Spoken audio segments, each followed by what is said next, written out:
Hola, buenos días. En la clase de hoy vamos a ver el Imperio Bizantino.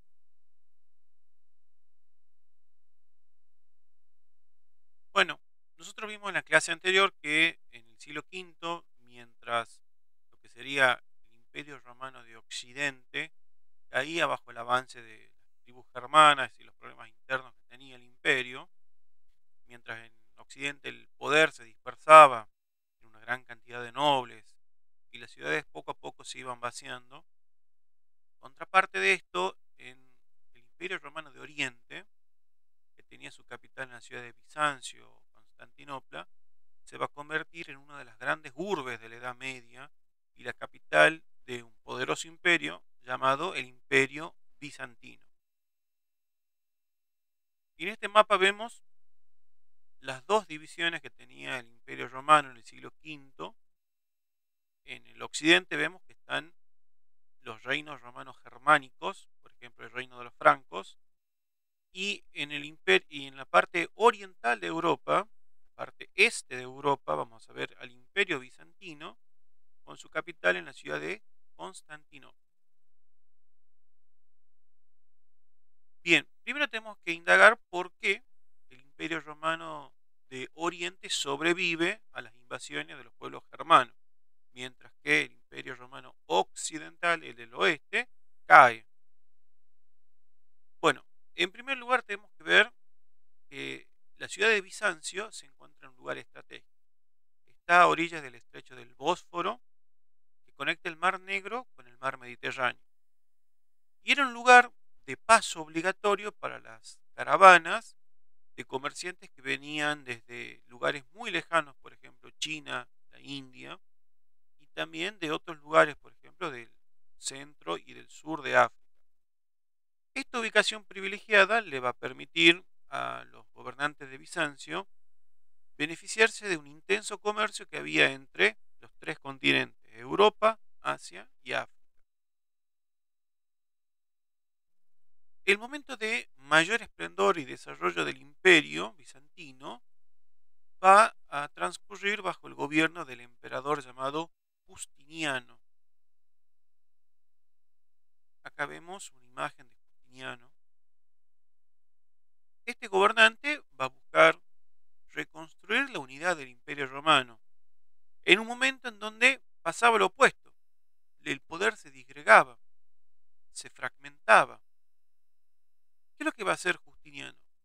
Va a utilizar las riquezas que provenían del comercio para organizar un poderoso ejército y una flota que permitiera mantener a raya a los piratas y a los invasores germanos y tratar de reconstruir esa idea de un mar Mediterráneo que era propio de los romanos. Acá vemos que en tiempo de Justiniano el emperador consigue momentáneamente recuperar parte de lo que había sido el imperio romano antes de su división en Oriente y Occidente. Pero bueno, estas conquistas militares van a ser momentáneas y poco a poco se van a ir perdiendo. ¿Cuál era el problema? Los gastos militares eran muy grandes, crecían en función de las necesidades de mantener alejados a los invasores. Otro problema que le va a surgir a Justiniano es que desde el este, de Asia, va a surgir un nuevo grupo de enemigos que van a ser persas y los sarracenos. En cuanto a la organización política, vamos a ver que cuando los romanos entran en contacto con civilizaciones orientales como los persas o los egipcios, van a adoptar algunas costumbres en relación a los gobernantes. Costumbres que en Roma no existían, pero que se van incorporando de este contacto con egipcios y con persas. Por ejemplo, la idea de la genuflexión. ¿Qué es esto? Básicamente, cuando está el rey o el emperador, arrodillarse, inclinarse. Otra cosa que se toma de los egipcios y de los persas es, por ejemplo, la prohibición de ver al rey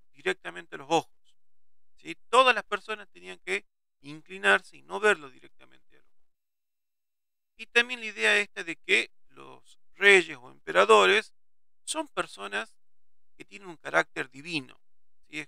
No son completamente humanos. Si ustedes se acuerdan un poco de esto, los faraones en Egipto, además de ser los gobernantes, eran considerados los hijos de los dioses. Otra característica que los romanos van a tomar de los pueblos orientales es el tipo de gobierno. Básicamente una monarquía absoluta. Es un tipo de gobierno en el cual el rey posee todos los poderes de gobierno y no hay persona o institución que lo puedan contradecir. En Bizancio se van a conjugar estas dos ideas, ¿sí? Y el emperador del imperio bizantino se lo denomina el Basileus, ese es el título que tiene el emperador. Y básicamente va a ser un rey absoluto que tiene en sus manos todos los poderes del Estado. Este Basileus va a ser elegido por el Senado, por el ejército y por representantes del pueblo. Aunque también se consideraba que los reyes bizantinos eran elegidos por Dios. Es decir, que hay una presencia divina en la figura del emperador. Había dos cuestiones que eran muy importantes en el gobierno de estos basileos, los emperadores. En primer lugar, tenían que estar muy atentos al cobro de impuestos y al mando del ejército. Los recaudadores de impuestos recolectaban los tributos de la mayoría de la población. Y ese dinero era destinado básicamente al mantenimiento del ejército, de la defensa de la ciudad, de la flota que protegía a los comerciantes en el mar Mediterráneo y de las diferentes rutas comerciales. Recordemos que el comercio era uno de los pilares en los que se asentaba la riqueza de este imperio. Vamos a ver un poquito de la organización económica y de la religión del imperio bizantino. Ya le habíamos comentado esto, que las riquezas de este imperio provienen del comercio, sobre todo el comercio internacional. El lugar donde se encuentra Bizancio, que está justo ubicado en el centro entre Europa, Asia y África, la convertían en un lugar de paso obligatorio para las caravanas de mercaderes y también para los barcos de comerciantes. ¿Sí? Este era un lugar estratégico en donde se intercambiaban bienes de los tres continentes. En este mapa podemos ver cómo Constantinopla está en el centro de un circuito comercial. Este mapa solamente es de Europa, no se ve, pero había toda una ruta de caravanas de comercio que iban hasta inclusive China y Japón.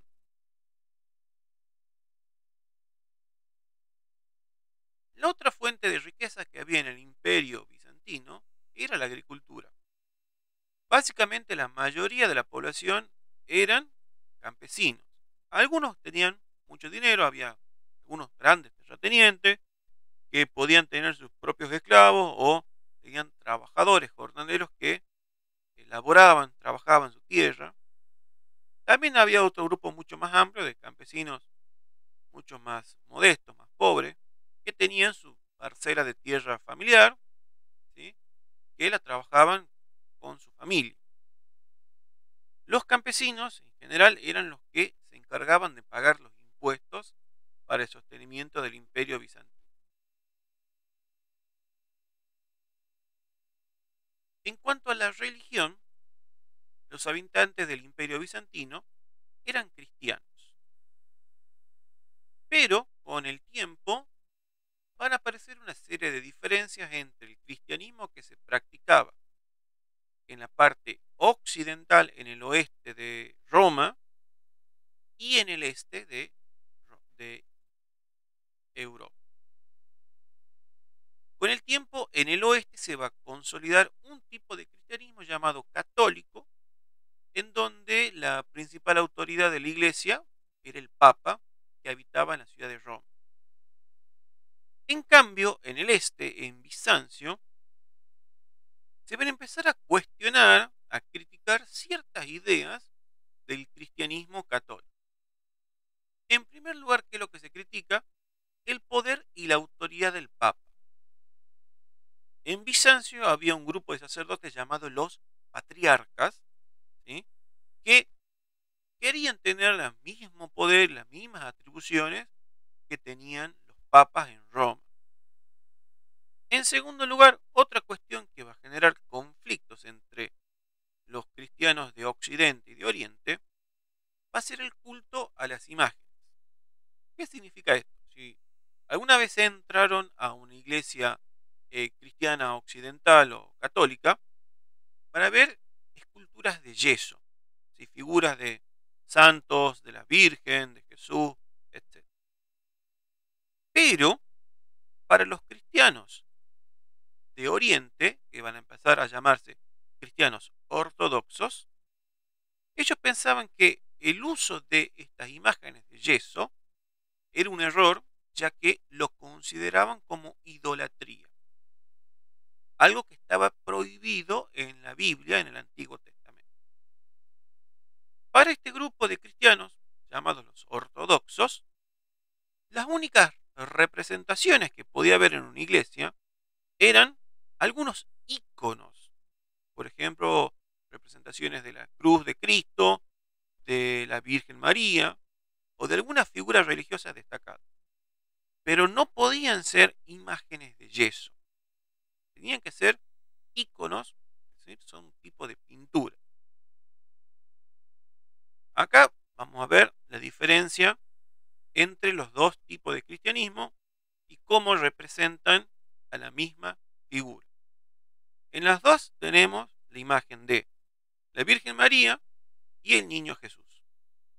Pero ¿cuál es la diferencia? Fíjense que en la derecha tenemos una representación de lo que sería la imagen según la iglesia cristiana católica. Una imagen hecha con yeso, ¿sí? Y en la izquierda tenemos una representación de la Virgen María con el niño Jesús, pero en forma de ícono, que es el que se utiliza en las iglesias ortodoxas.